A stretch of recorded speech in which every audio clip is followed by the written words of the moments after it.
হরে কৃষ্ণ। আমি গৌরেশ্বর চৈতন্য দাস, ইসকন বাংলার পক্ষ থেকে আপনাদেরকে কৃষ্ণ প্রীতি শুভেচ্ছা।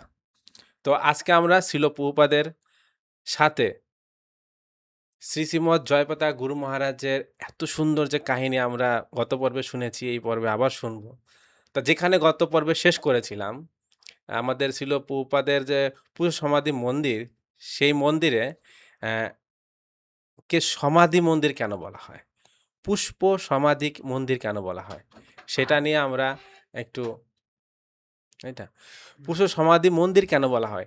সেটা নিয়ে আজকে গত পর্বে বলেছিলাম আলোচনা করব। আজকে সেটা আমাদের পাশে আছেন সেই পুষ্প সমাধি মন্দিরেরই সেবায়িত একজন ব্রহ্মচারী ভক্ত। যিনি প্রায় ১ যুগ ধরে সেখানে সেবা করছেন এবং প্রভুপাদের সবথেকে প্রিয় সেবা বুক ডিস্ট্রিবিউশন সেবা করছেন। বুক টেবিলে উনি সেবা করেন। তো উনার কাছ থেকে শুনবো এবং আরেকটা প্রশ্ন আমি যোগ করব প্রভুকে, সেটা হলো যারা বাইরে থেকে আসেন, তারা এটা জানেন আমাদের যে রাধা মাধব পরমসত্য এবং নৃসিংহদেবের যে টেম্পল, সেই টেম্পলটাকে বলা হয় মায়াপুর চন্দ্রোদয় মন্দির। তো এই পুষ্প সমাধিকে অনেকে বলেন কি সূর্যোদয় মন্দির। আমরা যখন ক্যাম্পাসে ঘোরাফেরা করি তখন বলি, প্রভু হরে কৃষ্ণ, আমাদের আপনাদের এখানের সূর্যোদয় মন্দির কোনটা? তা এটাও হয়, এটাও বলে। তো আমরা বুঝে নিই সূর্যোদয় মন্দির মানে ওইটা চন্দ্রোদয় মন্দির মেন মন্দির, আর এই যে পুজো সমাধি মন্দিরটা হলো সূর্যোদয় মন্দির। তো এই সম্বন্ধে প্রভুর কি বিড়ম্বনায় পড়েছেন কিনা কখনো, বা এরকম জাতীয় ব্যাপারগুলো কি এবং কুশল সমাধি বিষয়টা কি? আমাদের পাশে আছেন শ্রীপাদ যদুনন্দন প্রভু, তিনি নিজের মুখে বলবেন। এই দুটো বিষয় ক্লিয়ার করবেন, তারপরে শ্রীপাদ শ্রীমৎ জয়পতাকা স্বামী মহারাজের সাথে ছিল প্রভুপাদের যে লীলামৃত বা স্মরণামৃত, সেগুলো আমরা শুনবো। প্রভু হরে কিছু কৃষ্ণ। বলেন। আপনাদের জানাই আন্তর্জাতিক কৃষ্ণ ভাবনাদের সংঘের পক্ষ থেকে অসংখ্য ধন্যবাদ, অভিনন্দন। খুব সুন্দর প্রশ্ন করেছেন। আমি যেহেতু শিল প্রভুপাদ পুষ্প সমাধি মন্দিরের গেটের সামনে বসে থাকি, হুম, তো যারা প্রবেশ করে তো প্রথমে আমার সঙ্গে সাক্ষাৎ হয়। হ্যাঁ, বলে খুব সুন্দর মন্দির, সবাই বলে একটা কথা, ঢুকেই ওয়াও। হ্যাঁ কি সুন্দর। তারপরে আমাকে আমাকে বলে যে আচ্ছা সূর্যোদয় মন্দিরটা কোথায়? সূর্যোদয় মন্দিরটা তো আমি তো নিয়ে হকচকি যাই, ওই সূর্যোদয় মন্দির কোথায়। তো পরে বুঝতে পারি যেহেতু ওই চন্দ্রোদয় মন্দির, মায়াপুর চন্দ্রোদয় মন্দির, হ্যাঁ, ওই চন্দ্রটা ভুলে গিয়ে সূর্যটাকে মনে করে ওরা। আচ্ছা, তো ওরা ওই জন্য বলে সূর্যোদয় মন্দির এটা বলে। তো আর শিল প্রভুপাদের যে পুষ্পসমাধি মন্দির কেন হয়েছে, তো আমরা বলি যে আমাদের এসে বলে কি বলেন যে সমাধিটা কোথায়, সমাধি। সমাধিটা কোথায়? তখন আমি বলি, সমাধিটা তো ওইভাবে খুঁজে পাবেন না, এটা সমাধি মন্দির। আর এর অনেক নিচে মাটির মধ্যে কি হয়েছিল না, বৃন্দাবনে ওনার তো সমাধি হয়েছিল, বপু শরীরটা, বাপুশ্বরী। হ্যাঁ বৃন্দাবনে সমাধিস্থ করা হয়েছিল। আর সেখান থেকে কী হয়েছিল, গলার মালা আর যে পোশাকের কিছুটা টুকরো এবং কেশ পাশ বলে, তো সেইগুলো নিয়ে এসে কী করেছে, মাটির নিচে একটা সোনার বাক্সে এবং একটা রূপোর বাক্সে ওইগুলোকে রেখে তারপর মন্ত্র উচ্চারণ করে, বৈদিক মন্ত্র উচ্চারণ করে মাটি নিক্ষেপ করেছে, প্রত্যেকে যেমন করি আমরা, হ্যাঁ করার পরে তারপরে সেটা কংক্রিট করে, যেমন করে ঢালাই করে, যেমন একটা বিল্ডিং তৈরি করে সেইভাবে মন্দিরটা করা হয়েছে। এবার আমরা কী করে কত সুন্দর মন্দিরটা হয়েছে, সমাধি সমাধি কোথায় কী করে দেখাবো? তো এবার আপনারা বুঝতে পেরেছেন যারা পরবর্তী সময় আসবেন বা এসেছিলেন। তো এইভাবে নির্মাণ হয়েছে। তো এই নির্মাণে অনেকের অবদান আছে, হ্যাঁ। তো এটা হচ্ছে পুষ্প সমাধি মন্দিরের নামকরণের তার কারণ। আচ্ছা, হ্যাঁ, পুষ্প সমাধি মন্দির। আর অরিজিনাল যে প্রকৃত সমাধি হচ্ছে বৃন্দাবনে। তা আপনারা যাবেন, সময় পেলে বৃন্দাবনে যাবেন, দেখে আসবেন কৃষ্ণ বলরাম মন্দির, কৃষ্ণ বলরাম মন্দির। কিন্তু এই এই মায়াপুরে যে সমাধি মন্দিরটা অনেকে বলে কালারফুল মন্দির, আচ্ছা, খুব আকর্ষণীয়, তাই না? আকর্ষণীয়, হ্যাঁ। এবং ওখানে দেখবেন আপনারা গেলে শিল প্রভুপাদের একটা গাড়ি আছে। হুম, উনি হ্যাঁ, একটা ওই গাড়িটা হলো কি গাড়ি বলে এটাকে? ওটা আছে অ্যাম্বাসেডার। অ্যাম্বাসেডর। অ্যাম্বাসেডর একটা গাড়ি আছে। ওই গাড়িতে করে প্রভুপাদ কি কলকাতায় প্রচার করতেন, হ্যাঁ, বা হ্যাঁ, হ্যাঁ, কিছু এই বিষয়ে যদি আপনি একটু বলেন? হ্যাঁ, ওইরা কলকাতায় যেতেন। আমি দেখলাম যে মায়াপুর ওই টিভিতে হুম, দেখেছিলাম যে আমাদের যদুবার প্রভু একবার যদুবার প্রভু, তুলেছে, তো দেখছি হ্যাঁ। লাল গাড়ি যাচ্ছে, সব ভক্তরা পিছনে ছুটছে। আচ্ছা, আচ্ছা, তো ওই গাড়িতে করে যাওয়া আসা করতেন আচ্ছা। অনেকদিন। মায়াপুর থেকে হ্যাঁ, কলকাতায় তারপর আসা যেত। রাজাপুরে ছিল অনেকদিন ধরে, দীর্ঘদিন ধরে ছিল রাজাপুরে ছিল এই গাড়িটা। এই গাড়িটা, হ্যাঁ। একজন অস্ট্রেলিয়ান ভক্ত, সে কিছু দান করে সেটাকে আবার রিনোভেশন করে এটাকে মিউজিয়াম নিচে রাখা হয়েছে। প্রভুপাদের যারা কাছে। দর্শনার্থী যারা নিচ দিয়ে ঘোরেন তারা দেখেন, দেখে আনন্দ পান। আচ্ছা, আচ্ছা। হ্যাঁ, আচ্ছা, সমাধির বিষয়টা যেহেতু আসলো, আমরা আরেকটু ভিতরে ঢুকি, তারপরে হ্যাঁ, লীলা স্মরণামিততে প্রবেশ করব। যে পুর সমাধি মন্দিরে গেলে পরে আমরা ছিল প্রভুপাদকে দর্শন করতে পারি, ওনার চরণে ফুল দিতে পারি, হুম, এই যে গাড়ি দেখতে পারি, আর হ্যাঁ। কি কি দেখতে পারি ওখানে গেলে? ওইখানে নিচে যখন নিচ দিয়ে উঠবেন, নিচে তো হুম। অডিটোরিয়াম আছে, অডিটোরিয়াম আছে। খুব সুন্দর অনুষ্ঠান হয়। যেখানে আধা থেকে আমাদের ইসকনের কালচার হ্যাঁ, অনুষ্ঠানগুলো ওখানে বিভিন্ন ফেস্টিভ্যাল টাইমে হয়। তার সামনে একটা পুষ্করিণী আছে। পুষ্করিণী আছে, কিছুদিন এখানে পরেই আমাদের আমাদের চন্দনযাত্রা, চন্দনযাত্রা রাধা হয়। মাধবনী ঘোরা হবে। হ্যাঁ, নৌকা বিহার, হ্যাঁ, তারপরে মূল মন্দিরটা আছে। হুম, তারপরে মূল মন্দিরের উপরে আবার এক্সিবিশন আছে। এক্সিবিশন আছে। হ্যাঁ, তারপরে যে ছাদে যায়, হ্যাঁ, সেখানে গিয়ে একটু ঘুরে ঘুরে দেখে সবাই আচ্ছা। আশেপাশে। ওখান থেকে মায়াপুর, পুরো মায়াপুরটা গঙ্গা, হ্যাঁ, পুরো ক্যাম্পাস দেখা যায়। হ্যাঁ, কিন্তু আহ, এই সিঁড়ি দিয়ে উঠতে কি করে পারবেন আমাদের শ্রী জয়প্রকাশ স্বামী গুরু মহারাজ? একদম। উনি কি করে উঠবেন কি করে? উনি তো গাড়ি নিয়ে যান। হ্যাঁ। তো ওনার জন্য আমরা লিফটের ব্যবস্থা করেছি। ও, লিফটের ব্যবস্থা করেছি, নিচে হুইল চেয়ারে করে এসে নিজে দিয়ে উনি উঠে যান। আচ্ছা, উঠে আচ্ছা। গিয়ে যখন দর্শন করেন, তো হ্যাঁ, হ্যাঁ, হ্যাঁ। তো এই জন্য এই আচ্ছা, আয়োজনটা করা হয়েছে। এটা মনে হয় কিছুদিন আগেই হয়েছে। হ্যাঁ, বেশ কয়েক বছর হয়ে গেছে। কয়েক বছর হয়ে গেছে। হ্যাঁ, আচ্ছা, তা আমরা সেই মূল পয়েন্টে ফিরে এসেছি।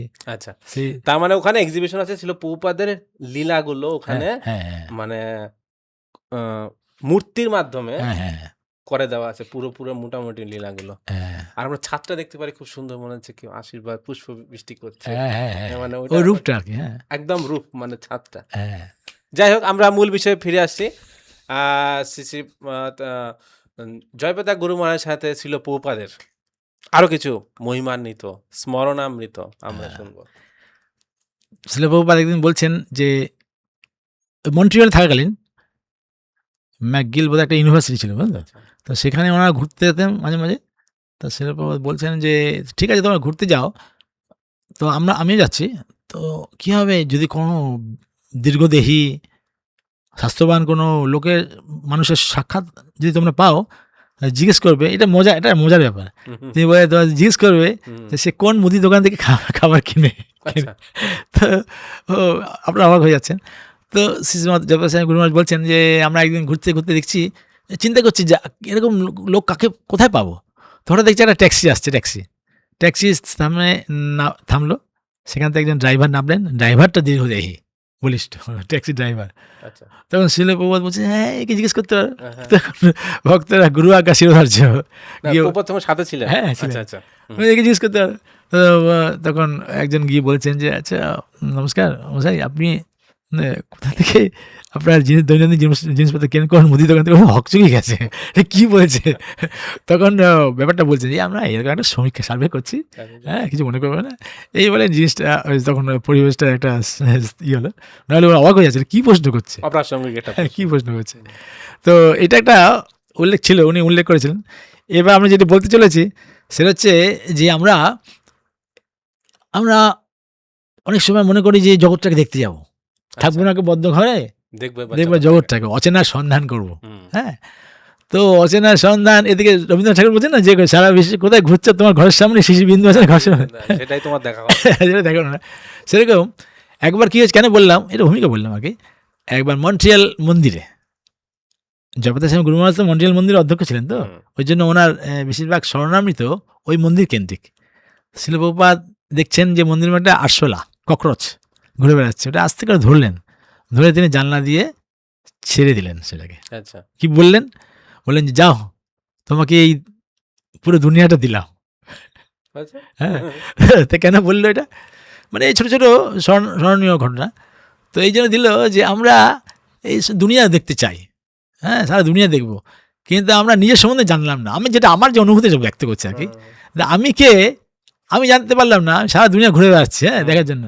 ঠিক আছে, ওই ককরোচের মতন যাও, সারা দুনিয়া দেখো বলে উনি জানলাটা বন্ধ করে দেন। আচ্ছা, আমাদের মধ্যে জানতে হবে যে আমি কে, অর্থাৎ ব্রহ্ম জিজ্ঞাসা, সমস্ত গ্রন্থ অধ্যয়ন করতে হবে, হ্যাঁ, সে মন্দিরে থেকে হোক, গৃহে থেকে হোক, তারপরে আস্তে আস্তে সব জানতে হবে। তা এখন সবাই তার যে শ্রম অর্থ, তারা অ্যাডভেঞ্চার করতে যায়। হুম, আমি এগুলো অতিরিক্ত সংযোজন করছি, হুম, হুম, কোনো ভুল ত্রুটি হলে মার্জনা করবেন। হুম, তো এরকম এভারেস্ট উঠতে যায়, হ্যাঁ, তো নেম ফেম অ্যাডোরেশন, তো মান যশ প্রতিষ্ঠা, কিন্তু নিজেকেই আমাদের জানা হচ্ছে না। হুম, তো ওই আরশোলাকে ছেড়ে দিচ্ছে, যাও, তোমাকে পুরো দুনিয়াটা দিয়ে দিলাম, তুমি জানো, দুনিয়ার সম্বন্ধে জানো। ওই জানাটা বন্ধ করে দিলেন। এটা আমার তাৎপর্য, আমি যেটা মনে হলো, আপনারা একটুখানি এই চিন্তা করুন কী হতে পারে, কেন ছাড়লেন।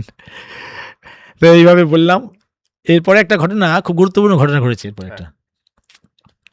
সেটা হয়েছে কি, অনেক সহৃদয় ব্যক্তি আমাদের সঙ্গে যুক্ত আছে ইসকনের। একজন ডাক্তারবাবু, তিনি একটা বিল্ডিং তৈরি করেছেন। তার ইচ্ছা সেই বিল্ডিংয়ে এই তার চিকিৎসা বা রোগীদের চিকিৎসা করবেন, একটা হাসপাতাল করবেন। হুম। তার একটা বুদ্ধি এসেছে যে এইটা যদি ভক্তদেরকে কিছুদিন রাখা হয়, তার বাড়িটা মঙ্গল হবে হুম। আর কি। তো বলেছেন, গুরু মহারাজকে বলেছেন যে আপনারা এখানে থাকতে পারেন, 6 মাস থাকুন। কেন? থাকলে আমারই ভালোই মঙ্গল হবে। ভালো তো। তখন শিল প্রভুপাদ ছিলেন আমেরিকা থেকে জাপানে গিয়েছিলেন। আমেরিকা থেকে জাপানে গিয়েছিলেন। তখন জাপানের সঙ্গে সঙ্গে এই খুশির খবরটা জানানো হয়েছে। বলছেন যে সবাই বললেন যে শিল প্রভুপাদ, আমরা একটা এরকম বাড়ি পেয়েছি, তো আপনি আসলে থাকতে পারবেন। বাহ! খুশি হয়েছেন। এইবার শিল প্রভুপাদ ভারতবর্ষে প্রত্যাবর্তন করছেন দিগ্বিজয় করে। হুম। হ্যাঁ? তখন এবার ভক্তমণ্ডলীর আলোড়ন সৃষ্টি হয়েছে। সাংবাদিক যারা, তারাও যাবেন এয়ারপোর্টে, তাকে স্বাগতম জানাবেন। প্রভুপাদ 12 বছরে 14 বার হ্যাঁ, তো এবার মানে প্রদক্ষিণ করেছে। হ্যাঁ, যখন আসছেন, প্রথম যখন আসছেন আর কি, হ্যাঁ। তখন স্বাগত জানাবে। ভক্তরা তো স্বাগত জানাবেই, এবং সাংবাদিকরা, এবং তার যা গুরুর ভাতা তিনি আশা করেন, আমরা আশা করি তার গুরুর ভাতা, এবং তাদের যারা শিষ্যবৃন্দ তারা চলে গেছেন অলরেডি, হুম। গাড়ি করে চলে গেছেন। তো এখন আমাদের মধ্যে মানে ভক্তদের মধ্যে আলোচনা হচ্ছে, হুম। গুরু মহারাজ বলছেন যে গৌড়ীয় মঠের যারা মহারাজ, ওনার গুরুর ভাতা হন নিশ্চয়ই, হুম, হ্যাঁ, হুম, হুম। তো তাদেরকে নিয়ে গেলে ওরা খুশি হবেন। তো উনি আলোচনা করছেন, তো কিন্তু উনি জানতেন না গৌড়ী মঠের ব্যাপার স্যাপার বুঝতেন না, ওদের মধ্যে যে ডিপ্লোমেসি, কূটনীতি বাংলা বলে, হ্যাঁ। হ্যাঁ, হ্যাঁ, হ্যাঁ, তো উনি বলছে আপনারা তাহলে কারা কারা যাবেন আপনারা ঠিক করুন। তখন এদিকে পুরী মহারাজ নাম শুনেছেন, হ্যাঁ, হ্যাঁ, হুম। শ্রীমৎ পুরী গোস্বামী পুরী পুরী গোস্বামী মহারাজ, মহারাজ। তিনি বলছেন আমি যাব। তিনি তো সরল মনে বলছেন আমি যাব। হুম। তখন একজন গৃহস্থ ভক্ত বলছেন যে মহারাজ আপনি কোন হিসাবে যাবেন? হুম। উনি একটা হিসাব করছে আর কি, আচ্ছা। যেমন আমরা হিসাব করি না, হ্যাঁ। আপনি কোন হিসাবে যাবেন? আপনি আগে দীক্ষা নিয়েছেন, হুম। আপনি আগে সন্ন্যাস নিয়েছেন, আপনি একজন সিনিয়র, হুম। তা আপনি ওনাকে কোন হিসাবে আপনি? বর্তমানে যাবেন, উনি তো জুনিয়র আপনাদের। তো জগন্নাথ সেন গুরু মহারাজ বলছেন যে আমার মাথায় হিসাব আসেনি। হুম, হুম, হুম। তখন বললেন যে আপনারা কি বলছেন? উনি একদম কত কষ্ট করে মহাপ্রভু বাণী প্রচার করলেন, হুম, তার মনোবাসনা পূর্ণ করলেন। হুম, গুরু মহারাজ চেয়েছিলেন, তো ভক্তি সিদ্ধান্ত সরস্বতী গুরু মহারাজ সবারই গুরুদেব, হুম, হ্যাঁ। আমাদের গুরু মহারাজ চেয়েছিলেন। তো আপনারা যাবেন, এতে কি না যাওয়ার কি আছে? হুম, হুম, তখন আর কিছু বললেন না। তখন ওদের শিষ্যদের পাঠিয়ে দিলেন। তো ইতিমধ্যে তো উনি এসছেন, আমাদের পরম গুরুদেব, হুম, হুম। ইসকনের প্রতিষ্ঠাতা আচার্য শ্রীমৎ ভক্তি শিল প্রভুপাদ, ছিল? ভক্তি বেদান্ত স্বামী শিল প্রভুপাদ, তিনি আসছেন। তো সাংবাদিকরা তিনি তারা সম্মেলন করছেন। তারপরে আমাদের পক্ষ থেকে তো আয়োজন করাই হয়েছে, হুম, আর তার গৌরী মঠের গুরুবর্গ তারা করেছেন, শিষ্যদের পাঠিয়ে দিয়েছেন। তো লক্ষ্য করেছেন শিল প্রভুপাদ এসে, হুম, তিনি লক্ষ্য করেছেন। তখন একজন বলছেন, একজন শিষ্য বলছেন যে প্রণাম করে, যে আমাদের গুরু মহারাজ সমস্ত শিষ্যদের জন্য প্রসাদের ব্যবস্থা করেছেন, তা আপনি এক কাজ করুন, তো চলুন, আপনার ওরা তো অপেক্ষা করছে। তখন এই ব্যাপারটা তো আমাদের মাথায় ঢুকবে না, সব কী ব্যাপার চলে হুম, যাবে, হুম, হ্যাঁ। হুম। তখন শিল প্রভুপাদ বলছেন যে ঠিক আছে, শুনলেন। তখন জগন্নাথ সেন গুরু মহারাজকে বললেন চলুন, চলো আগে গাড়িতে যাই। গাড়িতে গেল। আচ্ছা, গাড়িতে গিয়ে যখন বললাম তাহলে একটা কাজ করো, তোমরা যে বাড়িটা পেয়েছো আমি সেখানে যাব, আচ্ছা। আর ওরা যে প্রসাদের আয়োজন করেছে হুম, সেই প্রসাদটা তোমরা নিয়ে আসবে। আচ্ছা। তো এইভাবে এই যে পরিস্থিতিটাকে উনি ম্যানেজমেন্ট ম্যানেজ করলেন। ম্যানেজ ম্যানেজ করলেন। করলেন ব্যাপারটা। তো আশা করি বুঝতে পেরেছেন হুম। যে আর কিছু বলবো না, হ্যাঁ। আপনারা চিন্তা করে নিন, আমরা বুদ্ধিমান। আপনারা চিন্তা করুন, হ্যাঁ। তো এইভাবে আমাদের ঘটনা এগিয়ে চলেছে। হুম, তো আরেকটা ঘটনা বলি। হুম, তো গান্ধীজি একজন শিষ্য ছিলেন, বিনোবা ভাবে, আপনার নাম শুনেছেন বিনোবা ভাবে। সে বিনোবা ভাবে তিনি সার্থকভাবে তিনি তার কর্মকাণ্ড চালিয়ে যাচ্ছেন, এবং খুব সুন্দর সংরক্ষণের উপর তিনি আন্দোলন করছেন। একবার এক জায়গায় এক বিশেষ একটা সভা আয়োজন করা হয়েছে, সেখানে গীতা আলোচনা, গীতা চক্র আলোচনা, গীতা তারা শুরু করে দিয়েছেন, গীতার শ্লোক বলছেন, গীতার ভাবার্থ ব্যাখ্যা করছেন। সেখানে ইসকনকে আহ্বান করা হয়েছে। শিল প্রভুপাদ সমস্ত শিষ্যদের নিয়ে গেছেন, সঙ্গে তো আছেন শ্রীমৎ জগন্নাথ সেন গুরু মহারাজ, নাহলে আমরা বলতে পারতাম না, তিনি বলছেন আর কি এগুলো। তখন উনি দেখলেন যে ওইখানে সবাই এরকম গীতা পাঠ করছেন, আলোচনা করছেন। তো যখন আমাদের পালাও আসলো, তখন ভক্তরা খুব সুন্দর নৃত্য কীর্তন করলো, হুম, হরে কৃষ্ণ মহামন্ত্র খুব আনন্দ সহকারে সবাই দেখে বেশ আনন্দ পেল। তারপর প্রভুপাদ কিছু বললেন, খুব সুন্দর মনোজ্ঞ প্রবচন দিলেন। সেখানে একজন মায়াবাদী সন্ন্যাসী ছিলেন। মায়াবাদী সন্ন্যাসী কাকে বলে এখন বলার সময় না, আপনারা জেনে নেবেন। তো মায়াবাদী সন্ন্যাসী হুম, তারা খুশি হতে পারছেন না আমাদের যে নৃত্য কীর্তন দেখে। আচ্ছা। হ্যাঁ, ওরা সব খুশি হচ্ছে, উনি মনক্ষুণ্ণ হন। মানে মহাপুরুষ সম্ভবত খুশি হয় না। তো এখন উনিও যে আমাদের শেষ হয়েছে, উনিও শুরু করেছেন। ওনাকে বলা হয়েছে গীতা সম্বন্ধে বলতে, তো উনিও চিন্তা করছেন উনি একটা কীর্তন করবেন এরকম, যাতে সবাই খুশি হয়। উনি মন করে একটা মন্ত্র শুরু করে সবাইকে বললেন আমরা কীর্তন করুন। আচ্ছা, সবাই আনন্দ পাচ্ছে না আচ্ছা। কীর্তন করে। হুম, শিল প্রভুপাদ লক্ষ্য করলেন জিনিসটা, করে আবার ভক্ত বলে চলো আমরা আবার শুরু করে দিই। তখন ভক্তরা আবার শুরু করে দিল কীর্তন করা, নিত্য হরিনাম শুরু করে, খুব সুন্দর করে মধুর হরিনাম। হ্যাঁ, তখন যারা দর্শনার্থী তারা এই কীর্তনে শুনে আরও বেশি করে আনন্দ পেলে এবং হাঁপ ছেড়ে বাঁচল সেই মায়াবাদী সন্ন্যাসীর কীর্তন শুনে। তো এইগুলো খুব উল্লেখযোগ্য ঘটনা, যেগুলো এই স্বর্ণামৃতে উল্লেখ আছে, যেগুলো আপনার কাছে বলার চেষ্টা করছি। আচ্ছা। তো আমরা দেখতে পাচ্ছি যে এখানে অ্যাকচুয়ালি প্রভু নামের মাহাত্ম্য, মানে কোনো একটা শ্লোক একটা মন্ত্র, কিন্তু হরিনাম হলো মহামন্ত্র। শ্লোক বা মন্ত্র কি করা হয়, আপনি মৃদু স্বরে বা আস্তে আস্তে মনে মনে জপ করতে হয় মন্ত্র, আর হরিনাম হলো মহামন্ত্র। গুরু মহারাজ এটা বুঝাচ্ছেন যে প্রভুপাদ এটা বুঝাচ্ছে যে মায়াবাদী সন্ন্যাসী শাস্ত্র থেকে কোনো শ্লোক নিয়ে বা কোনো মন্ত্র নিয়ে, যেহেতু সবাই নিত্য কীর্তনে ব্যস্ত ছিল, উনিও ওইটা নিয়ে একটা কপি পেস্ট কিছু একটা করতে চেয়েছিলেন, কিন্তু সেটা কাজ হলো না। কিন্তু প্রভুপাদ যখন আবার সেই হরিনাম মহামন্ত্র শুরু করলেন, তখন আবার সবাই নিত্য কীর্তনে আবার অংশগ্রহণ করলেন, আবার আনন্দ পাচ্ছেন। এটা প্রমাণ করছেন।